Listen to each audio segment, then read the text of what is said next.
Se ve perfecto. Bien.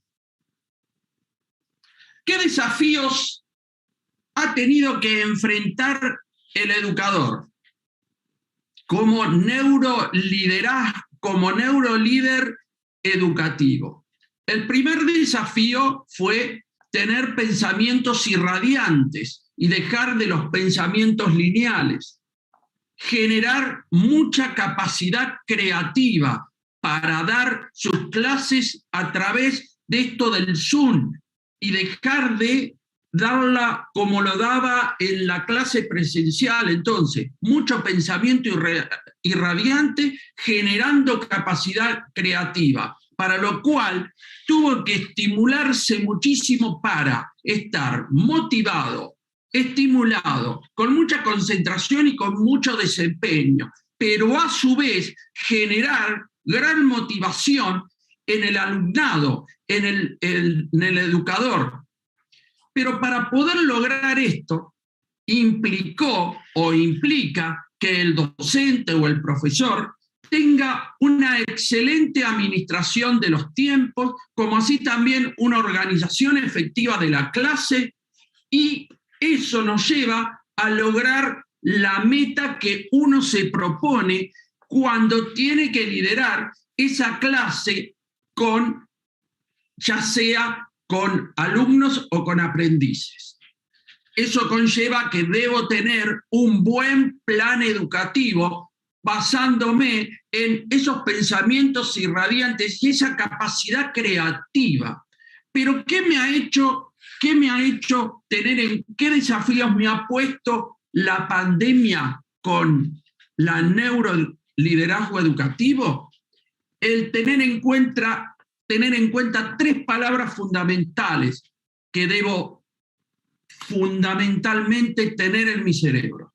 Aprender, desaprender y reaprender para tener visualización creativa, activar emociones y, como dijimos anteriormente, tener en la ponencia anterior un equilibrio emocional, y ese equilibrio emocional me va a garantizar armonía interior y me va a garantizar lograr motivación en mis aprendientes y en mis alumnos. Obviamente, en todo este desafío tenemos algunos escollos que nos presentan y vamos a tener que sortear esos escollos. Las rutinas, los fracasos, la deserción, el entorno, la incertidumbre, las situaciones, la ansiedad, el aburrimiento, el desgano. Todos estos términos fueron palabra común que fue en este tiempo pandémico, en este tiempo en el cual tuvimos que cambiar nuestras estructuras neuronales y nuestro estilo de trabajo en el aula para plantear un nuevo estilo de trabajo en la pantalla.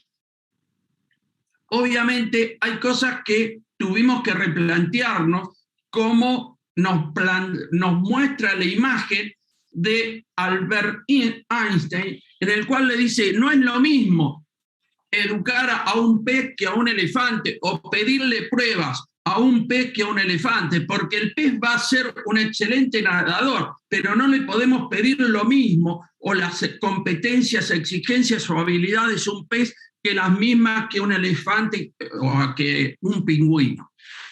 Después tenemos al lado una pantalla clásica, una imagen clásica de cómo son los claustros o las salas educativas con la distribución de las aulas, donde y creo que esto la pandemia nos ha llevado a repensar el estilo de educación fundamental y cómo también el claustro educativo, el aula, se tiene que adecuar a las necesidades de los niños y los jóvenes, y no a las necesidades del maestro. Bien, acá podemos ver un mapa mental, un mapa de inteligencia, en el cual se puede ver algunos elementos o algunos conceptos a tener en cuenta cuando encaremos el neuroliderazgo educativo. Elementos verbales y elementos no verbales. Cuando hablamos de elementos verbales y elementos no verbales, hacemos referencia al modo de cómo nos comunicamos con el habla y con nuestros gestos. Bien, el sistema de representación, que es fundamental tener en cuenta si soy visual, auditivo y kinestésico, es decir, y cómo es la audiencia también. Por lo general, en mi caso particular, yo soy muy visual, los visuales somos de hablar muy rápido. ¿Y cómo nos comunicamos?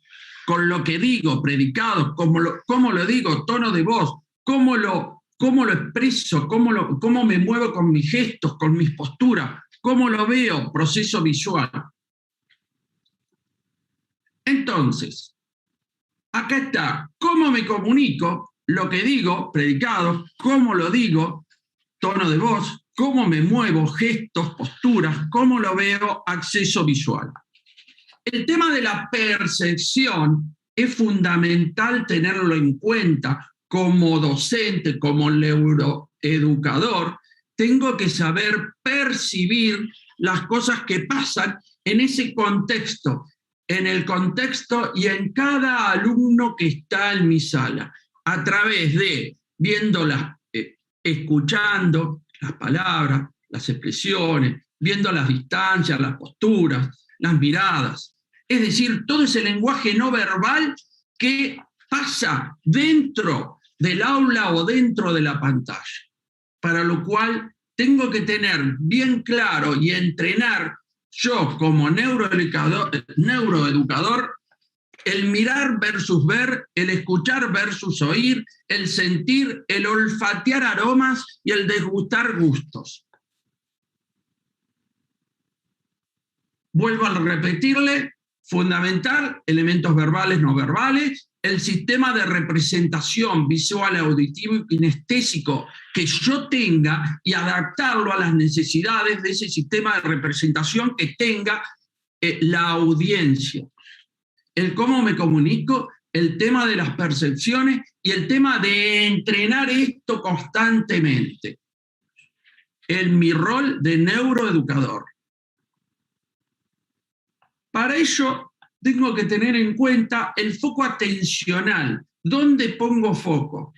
Captar atención emocional, entrenar la escucha activa, los sentidos y mis percepciones, para así poder generar estados mentales, físicos y emocionales y buenos pensamientos en la audiencia y en el alumnado, generando estímulos internos y externos. Internos en las emociones, motivaciones y en el buen humor, para así, cuando motivo, quiero generar que logren sus metas y recompensas esa audiencia, ese alumnado.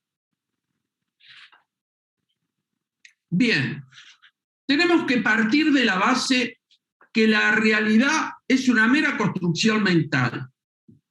Y esa construcción mental se gesta desde las neuronas del corazón, las neuronas del cerebro, el entorno, y todo eso forma ese sistema neuronal. Pero ¿qué cosas hacen que una realidad se construya mentalmente?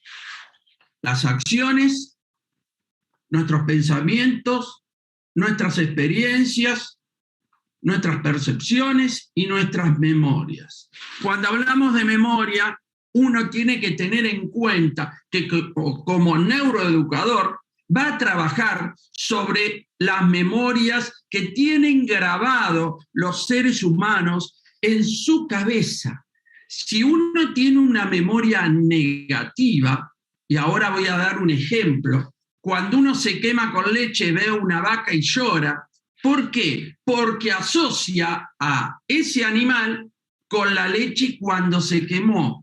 Por lo cual, como neuroeducador, debo garantizar que esas experiencias no tan positivas se transformen en aprendizajes a través de ciertas técnicas para garantizar que lo negativo no quede grabado en el cerebro de esos niños, jóvenes, cuando estoy haciendo el proceso de educación y de construcción de esa realidad.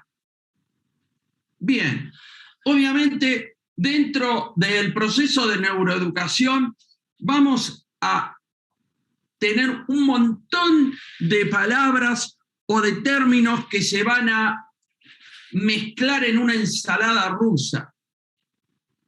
Recordamos, construcción mental, realidad mental, acciones, pensamientos, experiencias, memorias, percepciones. Fundamental que vamos a tener que emprender en este nuevo desafío del milenio que se viene en la educación es el aprendizaje emocional, el neuroliderazgo educativo en las salas, en los claustros, en el aula, teniendo equilibrio emocional el docente para garantizar una buena educación, partiendo de tener escucha activa, pensar, sentir, empatía, neuronas espejo. Bien, así que fue una muy corta emoción, una muy corta ponencia, porque la idea es estimular a todos los que están detrás de la pantalla a que esto nos genere un desafío en qué cosas nosotros como educadores o como neuroeducadores vamos a tener que replantearnos en nuestra programación mental y en el papel, en esa currícula y en ese programa que vamos a dar día a día en nuestras clases o en nuestras ponencias.